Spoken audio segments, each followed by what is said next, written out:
খিচুড়ি মানুষকে দিতে গিয়ে 10 বার সেলফি ওঠে।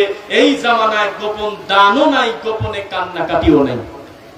কেউ কেউ মুনাজাত ধরে থাকে, রাজনৈতিক মুনাজাত। ক্যামেরাম্যানকে বলে আমার দিকে ফোকাস ভালো করে নেয়, চোখে পানি নাই, খালি কাঁদে। জিনা হবে না এটা। মুনাজাত মানে একাকী পার্সোনালি আল্লাহকে কিছু বলা। শেষ রাত্রে আস্তে করে রাত 3টার দিকে বেড থেকে উঠে গিয়ে পাশের ঘরে গিয়ে সিজদায় পড়ে হাও মাও করে কান্না করা, পিছনের পাপ স্মরণ করে, এর নাম হলো মুনাজাত। বউ মাঝে মধ্যে খুঁজবে কই গেল রে, এই একসাথেই তো শুনলাম, গেল কোথায়? খুঁজতে গিয়ে দেখবে লাইট বন্ধ করে আমার স্বামী আল্লাহকে সিজদা দিয়ে তার পাপের কথা বলতেছে।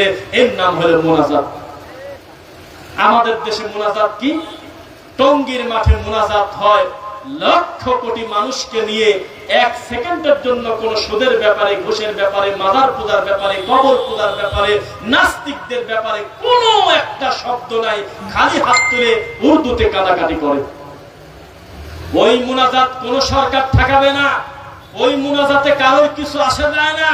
ওই মুনাজাতে রাস্তা অবরোধ করে মেয়ে ছেলে পেলে সবাই হাত তুলে থাকে।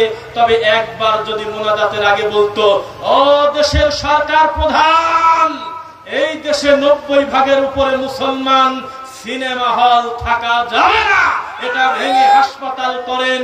ও দেশের সরকার, আপনাকে মুসলমানরা ভোট দিয়ে সংসদে পাঠিয়েছে, এই দেশে দৌলত দিয়া পতিতালয় থাকবে না। ওই হুজুর যদি আখেরি মুনাজাতের আগে বলতেন, আমাদের এই দেশে সুদ ঘুষ থাকবে না, এই কথা বলে যদি মুনাজাত ধরতো, তাহলে পরবর্তী বছর আখেরি মুনাজাত করা তো দূরের কথা, অনুমতি পেত না।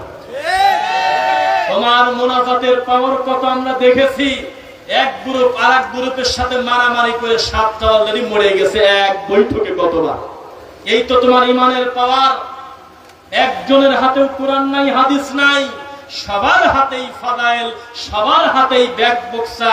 অথচ 2 ভাই মারামারি করে এক ভাই আরেক ভাইয়ের মাথা ফাটায় দিচ্ছে, আর নিচে কমেন্টে লিখতেছে শহীদ হয়েছে।